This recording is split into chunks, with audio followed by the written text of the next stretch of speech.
Hola oyentes de Radio Sefarad y bienvenidos a Por Israel en Voz, el programa que nos acerca a esta casa Israel Winiki. Shalom. Shalom, ¿cómo están? Volvemos a tu programa para hablar, para que cuentes a los oyentes diferentes temas. Comenzarás hoy hablando de las Naciones Unidas y de sus últimas resoluciones. Así es. Tema recurrente, por supuesto. Así que vamos a empezar a hablar del tema. Cuando en 1947 se votó la partición del mandato británico de Palestina, mejor dicho, el 20%, eso lo reitero constantemente, el 20% del territorio del mandato original, porque en el 80% restante ya existía un estado árabe, la actual Jordania. Muchas naciones votaron a favor porque todavía estaban sacudidas por el horror del infierno nazi. Las imágenes de los campos de concentración, las pilas de cadáveres, los hornos crematorios, los escasos sobrevivientes. Votaron eso, muchos de ellos. Pero ¿qué ocurre? Pasó el tiempo y gracias a una propaganda muy bien manejada se empezó a mostrar nuevas víctimas, estas víctimas entre comillas, de la discriminación y la persecución, los mal llamados palestinos. En un principio eran solamente refugiados árabes. Recién en 1964 se empezó a utilizar el término palestinos. Lo inventó Nasser junto con el egipcio Arafat y el libanés Suheiri. El motivo por los que lo creó, lo voy a decir muy brevemente. En esa época estaba en tratativas el gobierno de Nasser con el gobierno de Siria para formar la República Árabe Unida.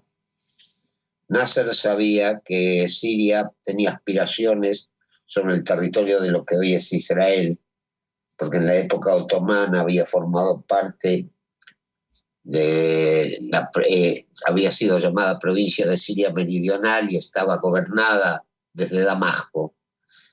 O sea, Siria tenía apetencias territoriales. Para contrarrestar esas apetencias, Nasser da nacimiento al pueblo palestino, único propietario de esas tierras. Siria no tenía otro remedio que aceptarlo. Y mientras Nasser creaba la OLP, Siria creaba otros grupos, también palestinos. Ahora bien, prosigamos. Esa propaganda tan hábil sobre los refugiados palestinos comenzó a rendir frutos en las Naciones Unidas. Es así como después de la guerra del 67 se empezó a hablar de ocupación, se empezó a hablar del derecho a retorno de los refugiados palestinos, se empezó a hablar de que el sionismo es racismo. Y ahora desembocamos en esto, que las Naciones Unidas permanentemente votan resoluciones contra Israel. Las últimas que votaron realmente son increíbles. Hablan de la violencia israelí contra los palestinos. No mencionan los acuchillamientos, no mencionan los atentados. No, para ellos eso no es violencia.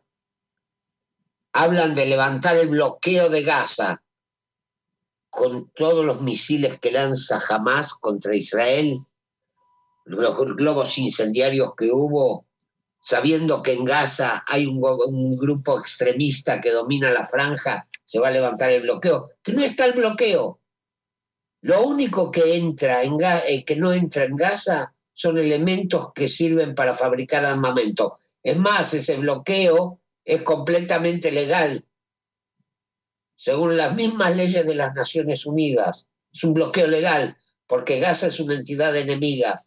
Gaza está gobernada por un grupo que quiere la destrucción de Israel. Y sin embargo, las Naciones Unidas desconocen este hecho.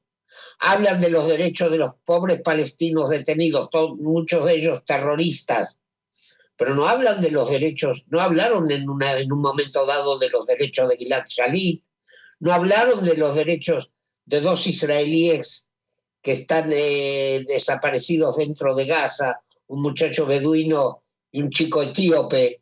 No hablan de los 2 cadáveres que retienen en Gaza, que los quieren utilizar como moneda de cambio por terroristas presos.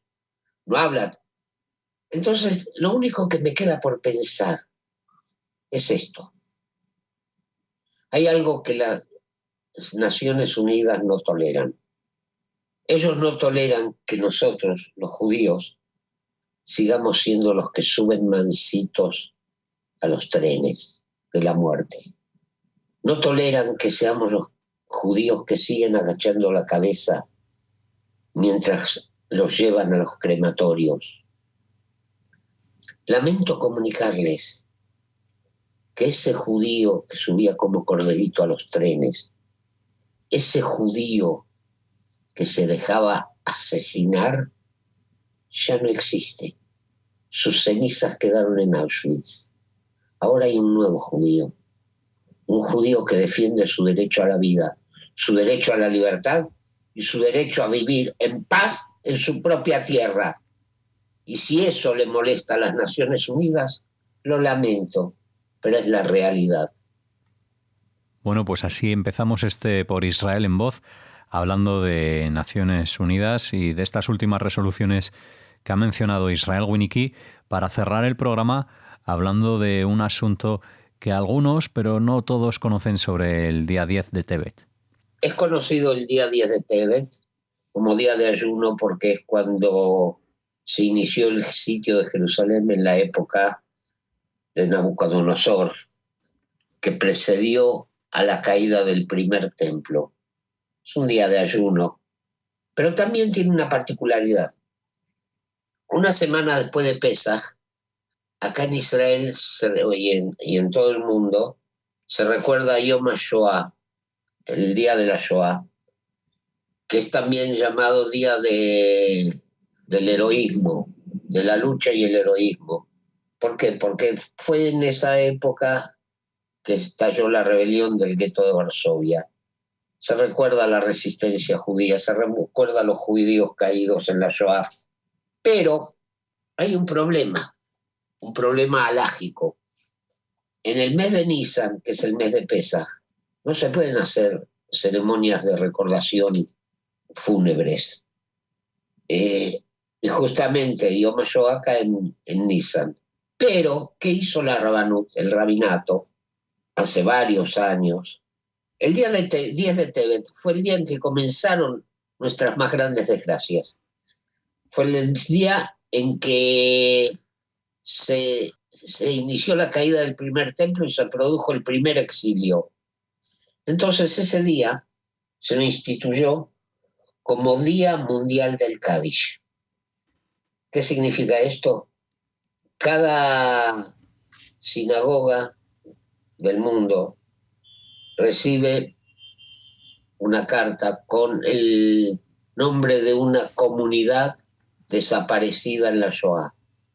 Y se hace después de en las plegarias matutinas, se dice una oración en recordación de todos aquellos cuya fecha de la muerte no se sabe, cuyos nombres son desconocidos, o sea, los 6 millones muertos en la Shoah y los muertos en las guerras de Israel, que no se saben sus nombres y no se sabe de dónde vinieron ni la fecha de su muerte.